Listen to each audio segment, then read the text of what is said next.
What up, internet? This video is a part of kind of a few car videos that I'm churning out right now. Yes, I know, Dan and Jeff, I'm gonna get back to music soon. I just wanted to churn out some fun stuff since I'm kind of in the car mood of things right now.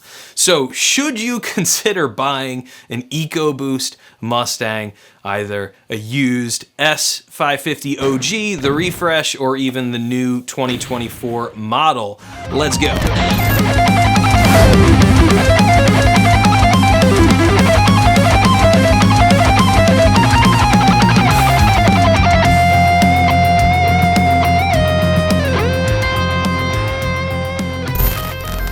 Dear God, no.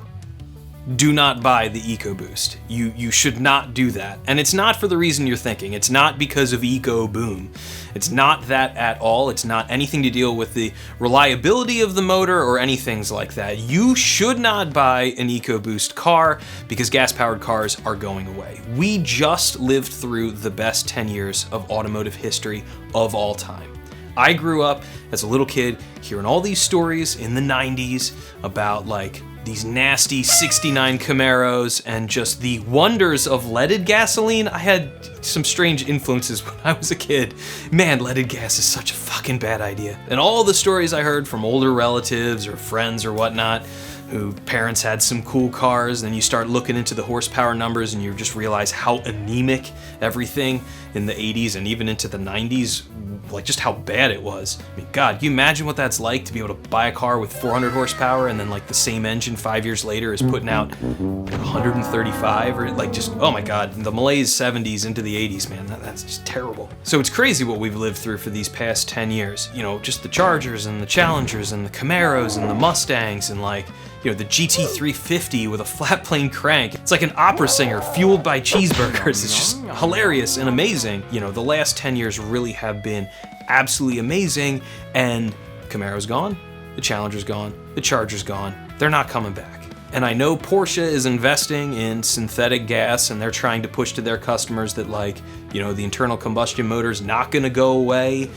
It is, right? Like, affordable horsepower is gonna be a thing of the past within, I don't know, take a guess. I'm guessing 10 years. You know, Ford put a ton of money into the S550, which they started developing back in 2009 and then finally launched it in 2015. And like, let's be honest, all the S650 is just a refresh on the refresh of the S550. And I do not see Ford putting money into a major redesign of the Mustang again. I think they're gonna try to milk it for as long as they can get, little refreshes, just kind of limping along without any strong sort of vision for the car. And that's why, in my opinion, the styling has like just totally gone haywire. The interior's horrible. Anyway, neither here nor there. You should not buy the Ecoboost because gas-powered cars are going away, and those OG S550s and the refresh S550s are really coming down in price. You can find a pretty clean used one for like well under 30 grand, especially if you just go like base model GT and you're not trying to get anything, you know, kind of fancy. They're really quite affordable cars now. So, you know, if your budget is, yeah, only 25 grand or 30 grand, yeah, find a clean GT. Find one that is non-modified and with as clean of a Carfax as possible. That is definitely the way to go. There's nothing wrong really with the Ecoboost. You just have to know that this is not a platform that you're going to be able to modify to get reliable, dependable horsepower. Yes, you can modify the engines and push some crazy power, but from what I've been reading from people who know way more about this than I do, the cylinder walls are just too thin on the engine. So it just can't handle extra power, and then that's why you get ecoboom.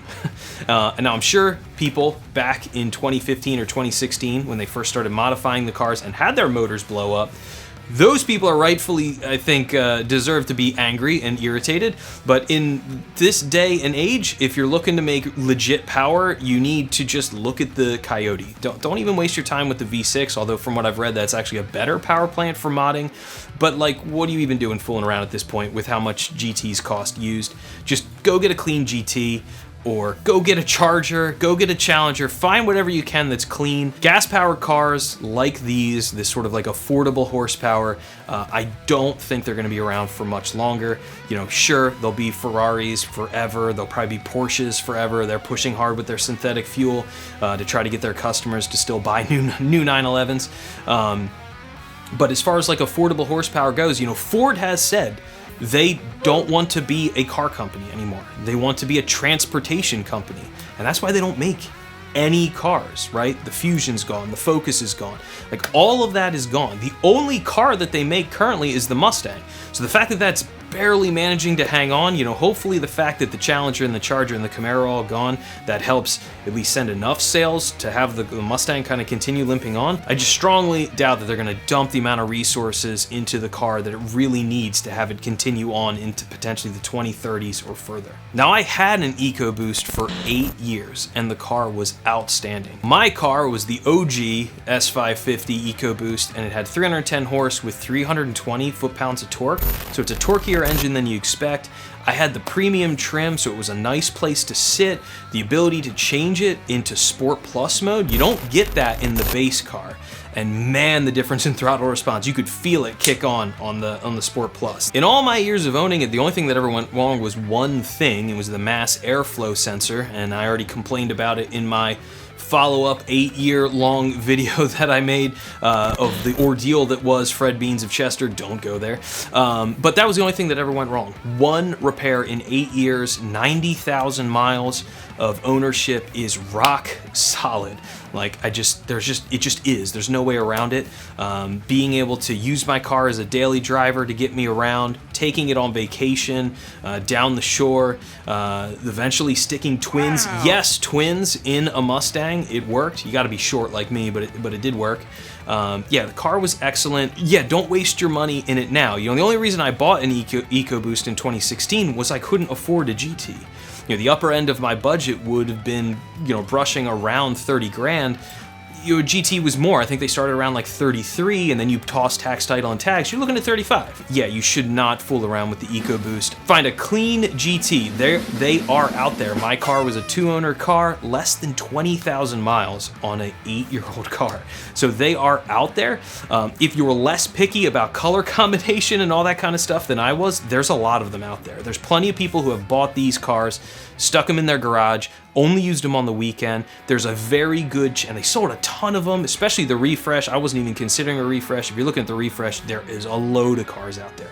So do not waste your time on the Ecoboost.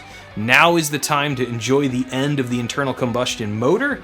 In 10 years from now, I don't think there's still gonna be a Mustang. I mean, obviously, fingers crossed, I wanna be wrong, but I just am not convinced that that's gonna be the case. So thanks for watching this video. I normally don't do this kind of stuff. I'm a musician, so as you can tell from all the shreddy guitar stuff. So if you like the guitar playing, you know, like and subscribe. I would greatly appreciate the support. Let me know down below what either you have, what your experiences have been, or what you're planning on getting. I'd love to hear how everybody else is doing out there in internet land. So, you know, thank you for watching, and I'll see you in the next one. Woo!